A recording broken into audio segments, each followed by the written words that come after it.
Hey guys, Art Decline, Average Picker.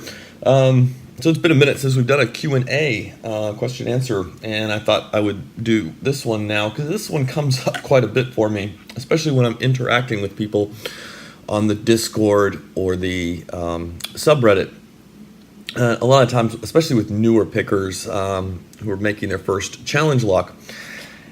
And the question basically summarizes to what do you think of insert a certain picker. It's usually what do you think of Bosnian Bill? I'm thinking of sending him a challenge lock. And I don't want to, I'm not trying to stir up any kind of controversy or anything like that with this.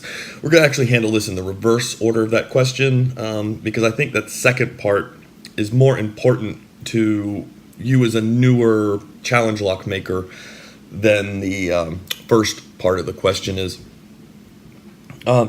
So yeah, you're thinking of sending your lock off to, Bosnian Bill or let's say any of the really high profile lock pickers.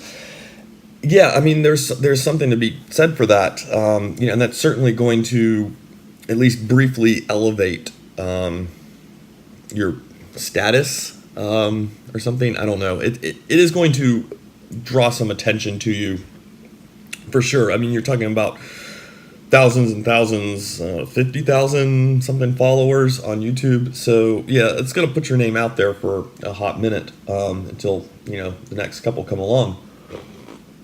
It's going to get you some attention. But the best way I think you can think about it is like a box store versus a mom and pop store. So something like, Target, Walmart, Costco, versus a little mom and pop place. Who you're going to send it to? I can tell you, I've never interacted with Bosnian Bill. I've never tried to send him a lock or anything like that. I don't know what his process is. But I can tell you there's a few locks I've been waiting a year or more to see. And at this point, there's a few, I just don't think I'm going to ever see them. They're not mine. They were made by other people I knew or met. And I thought, oh, cool, and it just never showed up. I don't know what his process is for picking, but with that many followers, you're going to have a lot of incoming locks. It becomes a logistics thing at that point. And so he must have some selection process or something. Obviously, I don't think, there's no way he could pick every single one of them that comes through to him. And I don't know what happens to them if he doesn't pick them, and I don't know what happens to them after he picks them. Every so often you see one floating around on someone's channel that they received from him. So you've got to kind of think about what is it you want as far as sending your challenge lock off, I guess. I can tell you right now, like for someone like me with a smaller channel, I'm only sitting at 160 subscribers. You're going to be able to get a lot more personal interaction. I mean, I've spent, an hour, sometimes more over the course of several days, chatting with somebody about their challenge lock, either on the Discord or through private messages or email, just as my time sees fit. But that's an interaction you're going to be able to get with, a lot of pickers like, myself. I don't want to start naming other pickers because I'm going to leave some out. But, you got, Fast Charlie. Bill Bacardi is super busy, but he is awesome at answering emails still. You've got, Trekmaster, Cameron Dunn. I've been picking a lot of his stuff. Albert LaBelle. A lot of Bears Back. There's just... Look in my subscriptions. You'll see. You'll see them all. I can't start naming them. But you're going to be able to get a more personal interaction with, you're going to be able to get more feedback. It's going to be easier to get that kind of thing. And there's going to be a significantly higher chance that you're going to get to see your lock picked and gutted in a video. The other thing to look at is it being sent out. So, and that can require a little bit of homework because just because someone has a YouTube channel does not mean they are always sending people locks out or in a timely fashion. I ran into that problem myself. But so, you look and see who's getting packages from who a lot of times, because a lot of people are really good about doing package opening videos. I'm not been so good about that lately, but yeah, then you can see, okay, I can get my lock to this person, they'll pick it, and there's a high chance they'll send it on, and then you'll get to see your lock float around a little more. There's a couple other things that are going to play into that, though. I mean, did you actually just make a really tough challenge lock? If it's really hard, it's potentially going to end up sitting in, just someone's pile of locks, because they can't pick it yet. And they may come and poke at it every so often, but it's just not happening. The other thing is, are you sending more than one? So if you send me, like, say, 3 or 4 locks, there's a high chance I'm going to do one of them very quickly. My camera just did that weird thing where it cuts off. Anyway, yeah. So, if you want to see your lock featured in a video, you are looking at who are you sending it to. Smaller pickers, or pickers with smaller subscriber bases, are probably going to be able to get to it and put a video up of it quicker. And also, how many are you sending them? The chance that you're going to see 3 or 4 all done in a row is a little bit slimmer. I tend to kind of throw a lot of them in a pile in a drawer over here. And when I'm going to do a video, I do sort of just reach in and grab one. Though I'm conscious of who I've been picking on a lot lately. So, like, Dunn sent me a lot of locks he made. And I realized, well, I can't do 7 Cameron Dunn picks in a row. So if I reach in and I grab one, I'm like, oh, this is another Cameron Dunn one, I will dig through. That's the international one from Leon.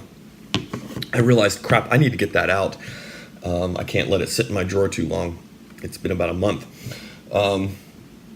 So that was an intentional pull and pick. And also sometimes one just comes through and it looks really unique.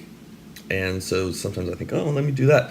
If I know it's your first challenge lock, I make a real effort to get to it as quick as possible and to get a video up, because I know you're probably very anxious to see it, a video done on it. And so I will try to do that really quick. If you're sending multiple locks like that, though, if there's one you really want done, it helps to say, hey, I'm going to send you 3, but this is the one I'm really would like to see. In which case, yeah, then I prioritize that one and kind of push it to the front of the heap, and try to get the video out as soon as possible. So yeah, that's just what is it you're looking for in sending out your first challenge lock? I used to really scour Reddit and the Discord and stuff looking for new pickers who were making their first challenge locks, and would offer to pick it a lot of times, even before I was starting to film, just because I find that pretty interesting to see what someone's first time build is like, because those can be really pretty clever sometimes. The person's not too caught up in a lot of it. They're not, I don't know, their thinking is a little bit different than when you've made like 15 of them. And then by the time you've made 50 of them, you're kind of pounding them out consistently, and they can get tougher, but you can see some really clever, interesting things done in first-time builds sometimes. And people tend to put a lot more thought sometimes into their first one, where later they get tougher, but that's tougher because of experience. Won't ramble too much on that. So, yeah. The second part of the question, it's kind of dreading. What do I think of Bosnian Bill? I don't, honestly. I don't think of Bosnian Bill. I know some people have some issues. Some people don't. I sit completely neutral, and that's about it. I don't have, he has a lot of subscribers. Lockpicking Lawyer, Lock Noob, those are probably the big 3, I would say, that are kind of the spokespeople for the community. I almost think of them as like, Bill Nye the Science Guy and Neil deGrasse Tyson. Are they the greatest scientists in the whole world? No, but they they're a platform and they're a spokesperson, and that's who the scientific community has as their spokesperson. And, right now those are kind of the three we have as our spokesperson. And there's no doubt they drive a lot of people to Locksport. And, there's, I'm not going to knock that or anything. I think that's a good thing. So, but realize that interacting with them is going to be different than interacting with some of the smaller channels, and I'm not going to, I don't know any of them personally. I've never really communicated with any of them. I've certainly watched their videos. I've left comments, but that's it. So I really have nothing to say on that front, and I'm not going to get into this thing of I don't know, personal opinions on pickers. Yeah. I'm tempted to even edit that part out just because I don't want to start something I'm not looking to. They're high profile pickers. They're good at what they do. And they've got good channels, and, they put out pretty good content. I think a lot of early Bosnian Bill videos are really good as far as learning to pick and things. Helpful Lock Picker, I think picked up a lot of that slack though, where he started to kind of drop off. Helpful Lock Picker swooped in and really did some excellent, and still does some excellent tutorials and things like that on how, the step-by-step kind of thing of picking locks and picking certain types of pins and all of that. Because it used to be, I think, the Bosnian Bill was probably the most readily findable stuff in his early videos for that kind of information. But yeah, as far as personal stuff goes, I don't have any opinion, and I don't plan to have an opinion. So yeah, there we go. A little question and answer. Hopefully I didn't ramble too much on that. But I think as much as I dreaded hitting that, answering this question, it comes up quite a bit. And so I think that second part of the question, I think, is the most important for you as a new picker, a new challenge lock maker, to understand kind of the nuances there of what's going on. It's a logistics thing in a lot of cases.